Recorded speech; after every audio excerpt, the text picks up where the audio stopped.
towards industrial trainings and international certifications. So these are the tie-up related benefits. Few other more snapshots of our services are these at the various colleges.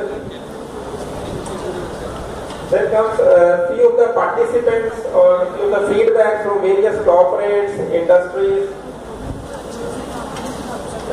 So these are few of the snapshots. We used to deliver various services towards either training or consulting or outsourcing or industrial certification like ISO certification, Six Sigma certification, CMMI, IT related certifications to corporates.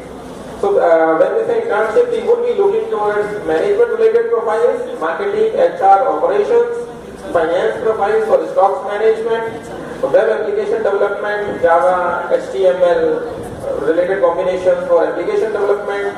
So these are our requirements. If you are enthusiastic enough to work towards these profiles, so we would welcome you to join VQMS for summers towards internship domain.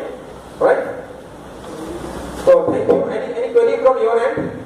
Any of the query? From anybody's end?